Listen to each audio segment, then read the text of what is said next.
योग वासिष्ठ के उपसम प्रकरण में श्री वशिष्ठ जी महाराज बोले, हे राम जी, संसार की जो विचार दृष्टि है जिससे जीवत्व भाव नष्ट हो जाता है, उसे मूल से काट करके तुम जगत में क्रिया करो।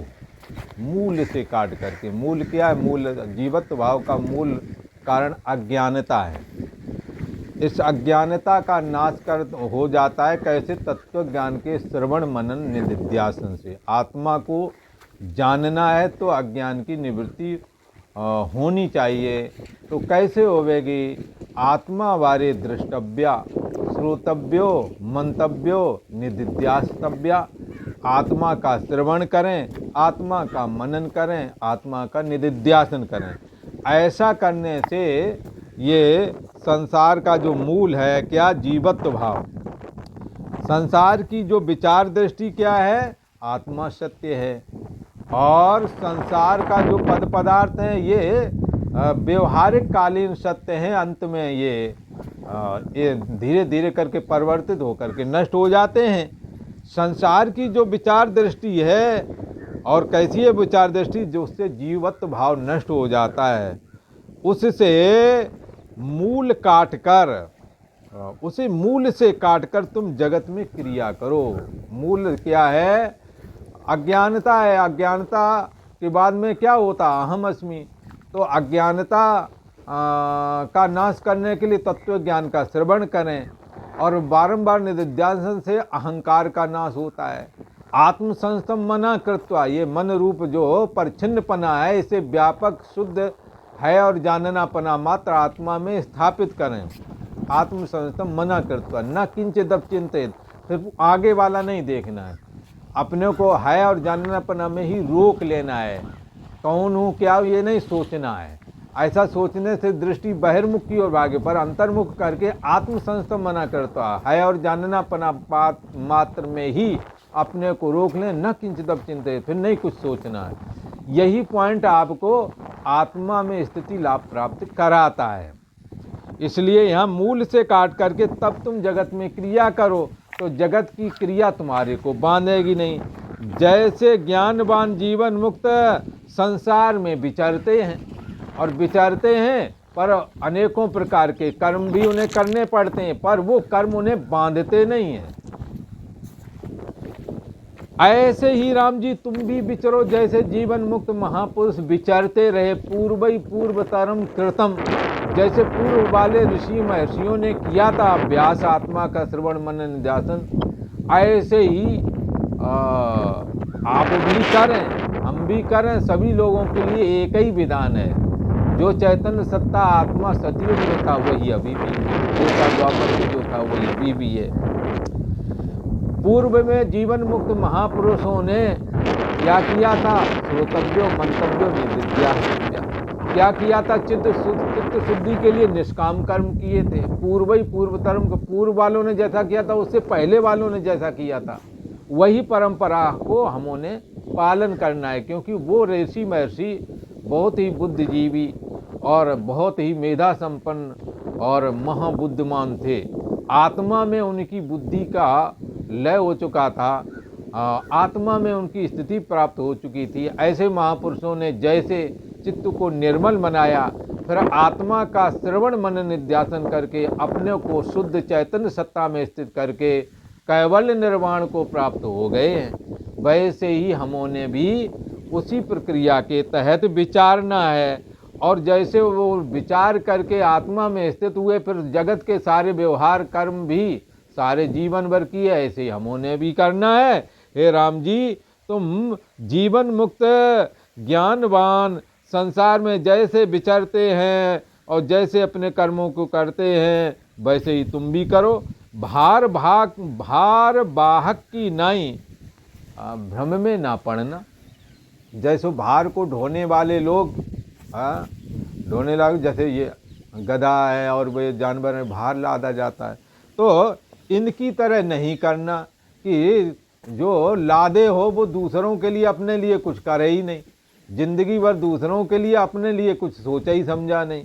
तो क्या है कि जैसे जानवर जो लादी लादता है वो दूसरे के लिए उसे कुछ समझ नहीं। ऐसा जीवन हमों अपने को नहीं बनाना है। हमों दूसरे के काम में तो आना है, अपना काम भी करना है। अपने को पूर्व के कर्मों को भोगना भी है और नए कर्मों को ऐसा करना है ताकि कर्मों का जाल कट जाए। निष्काम कर्म हो, फलाकांक्षा रहित कर्म हो। इन कर्मों के द्वारा चित्त निर्मल होवेगा और निर्मल चित्त में भगवान की भक्ति होवेगी और भक्ति के द्वारा आप इस दुर्लभ चैतन्य सत्ता आत्मा को भी जान सकेंगे। चित्त निर्मल जो हो जाएगा भक्ति की कृपा से। तो यहाँ कहते हैं भार भाग की नहीं भ्रम में तुम पड़ना नहीं। जहाँ नाश करने वाली वासना उठे वहाँ यह विचार करो कि यह पदार्थ मिथ्या है। बारंबार यही विचार करना है कि जब वासना किसी चीज़ की उठे तो लगता है ये पहले नहीं थी, बाद में नहीं रहेगा, उसको छोड़ के जाना ही है। किसके लिए? खास करके जो वैराग्य मार्ग में चल रहे हैं उन्हें तो बारंबार विचारना चाहिए। पर घर गृहस्थी वाले जीवन को बाधित अनुवृत्ति के द्वारा, बाध्यतानुवृत्ति के द्वारा कि भाई ये काम तो करना पड़ेगा पर साथ तो कोई जाएगा नहीं, ये बात हृदय में धारण करना चाहिए। और कोई भी पदार्थ सदा स्थायी रहता नहीं। एक महाराज कह रहे थे कि ये कार जो पहले वो जीप चला करती थी स्टील की, और वो बहुत चलती थी, 10-20 साल चल जाती थी। पर अब तो टार्चें चलती ही नहीं हैं, प्राय करके ख़राब हो जाती हैं। अब प्लास्टिक वाला आ गया मॉडल। पर वो कहते थे और जंगल से जब इधर आए 11 साल उधर रहे, फिर इधर आए, बोले ये तो हम हमेशा अपने पास रखेंगे, कुछ ही दिनों में ख़राब होगी, नष्ट होगी। तो पदार्थ स्थायी कहाँ हुआ? ऐसे बहुत सारी चीज़ें हैं जिन्हों के लिए हम झगड़े भी कर बैठते हैं, पर वो चीज़ खुद ही साथ नहीं देने वाले हैं। तो एक दिन नष्ट स्वयं हो जाना है। इसलिए पदार्थ ऐसा बारंबार विचार करो कि यह पदार्थ मिथ्या है। जब भी वासना पदार्थ की उठे तो बारंबार ऐसे ही विचार करना है, तब यह वासना राम जी शांत हो जाएगी। यह बंध है और यह मोक्ष है, यह पदार्थ नित्य है इत्यादि गिनती लघु चित्त में उठती है। जिन्होंने आत्म तत्व को जाना है उनकी दृष्टि से ये बात है, पर जो अभी साधक है उन्हें तो इन सब बातों का विचार करना पड़ेगा। यह बंध है, यह मोक्ष है। विधि निषेध वाली ये जो जीवन शैली है, ये करना ये नहीं करना, ये कर्मोपासना की के श्रुतियों के अंतर्गत आता है। फिर उपासना आदि, उपासना वाली जो श्रुतियाँ हैं, 80,000 कहते मंत्र ये हैं, उपासना वाले 16,000 बताए गए हैं और 4,000 मंत्र ज्ञान वाले बताए गए हैं। तो यह बंध है, यह मोक्ष है, ये करना है ये नहीं करना, ये सब कर्म के अंतर्गत है, 80,000 श्रुतियों के अंतर्गत है। और उपासना करना, योग करना, अनेकों प्रकार की साधनाएं करना, ये सब उसमें आ गए 16,000। और तुम आत्मा हो, तुम ब्रह्म हो, इस बात को सच्चे अर्थों में धारण करके देहाभिमान से मुक्त हो जाना और आत्मा में स्थिति प्राप्त कर लेना, ये दुर्लभ ज्ञान है। इसको समझाने के लिए श्रोतव्यो मंतव्यो निदिध्यास्तव्या है, और इसके लिए कहते हैं 4,000 मंत्र वेद में हैं, जो इस बात को बाद ये लास्ट जजमेंट, इसलिए इसको कोई वेद, इसको जो है वेदांत भी बोलते हैं। और ये वेद के अंत का जजमेंट, लास्ट में वेदों ने क्या जजमेंट दिया? उन्होंने यही जजमेंट दिया, सो प्रभु और नहीं सो तू है।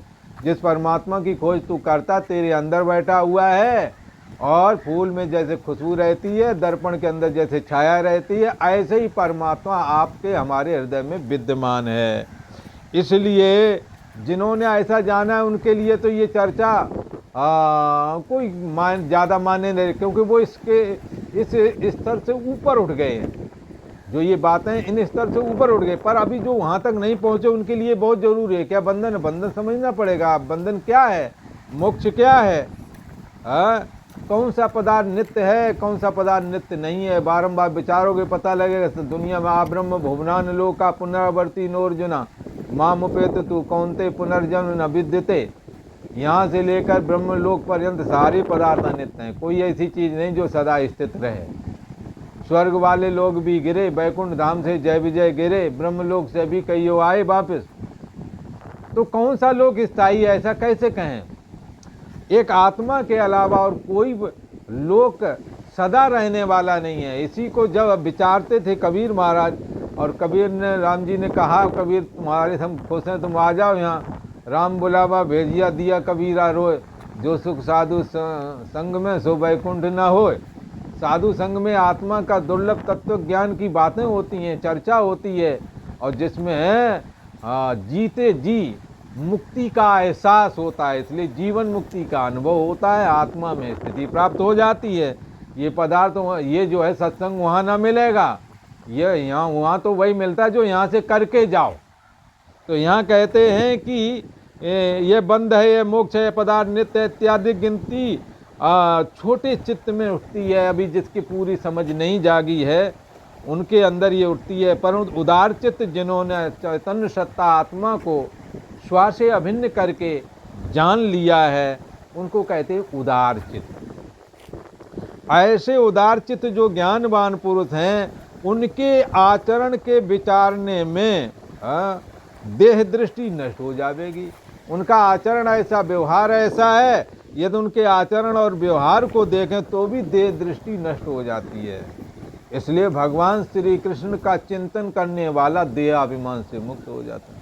भगवान श्री कृष्ण का अभिमान वृषणी नाम वासुदेवो अस्मि, वो थोड़े समय के लिए, और वह हमेशा रहने वाला हम कौन है? अहम आत्मा गुड़ा के सर्वभूताशय स्थिता, संपूर्ण भूत प्राणियों के अंदर मैं आत्मा रूप से स्थित हूँ।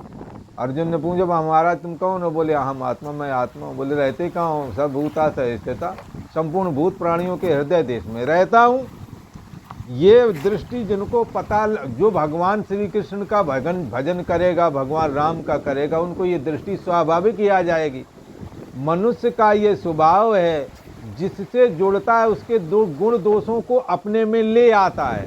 तो भगवान का भजन करोगे तो भगवान का गुण क्या है? मैं इस जगत का ईश्वर हूँ, मेरे से सृष्टि उत्पत्ति होती है, मेरे में स्थित, मेरे में लीन हो जाती है। ये तो ईश्वर का अपना निजी काम है। पर आत्मा की दृष्टि से देखें तो आत्मा ईश्वर में और जीव में एक ही है। इसलिए अहम आत्मा गुड़ा के भगवान श्री कृष्ण कहते हैं हमारा प्रथम हम तो आत्मा ही है। ईश्वर वाला हम दूसरे नंबर का है, पर पहले नंबर का हम तो आत्मा ही है। तो इसलिए देह दृष्टि उनकी भी नष्ट हो जाती है जो ऐसे महापुरुष का जीवनचर्या को, उनके लीलाओं को विचारते हैं। हे राम जी ऐसे विचारो, जहाँ मैं नहीं वहाँ कोई पदार्थ नहीं, जहाँ आत्मसत्ता नहीं वहाँ कोई पदार्थ भी नहीं, और ऐसा पदार्थ कोई नहीं जो मेरा नहीं, सब मुझसे फुरते हैं। इस विचार से देह दृष्टि तुम्हारी नष्ट हो जाएगी। ऐसे ज्ञानवान पुरुष संसार के किसी पदार्थ से उद्वेगवान नहीं होते और न किसी पदार्थ के अभाव हुए आतुर नहीं होते, दुखी नहीं होते। वे चिदाकाश रूप सबको सत्य स्थित रूप देखते हैं। वो चिदाकाश रूप अपने को मानते हैं और सबको चिदाकाश सत्य स्वरूप आत्मा में स्थित जानते हैं कि सभी आत्मा में हैं। संपूर्ण भूत प्राणियों को आत्मा में देखता है, आत्मा में संपूर्ण भूत प्राणियों को देखता है, संपूर्ण भूत प्राणियों में आत्मा को देखता है। तथो ना विजुक्षते, इसीलिए वो आतुर नहीं होते, दुखी नहीं होते। आकाश की नाई आत्मा को वो व्यापक देखते हैं और भाई बांधव भूत जात अर्थात भूत प्राणियों को अत्यंत असत्य रूप करके वो देखते हैं। थोड़े बहुत नहीं, अत्यंत असत्य करके देखते हैं भूत प्राणियों को।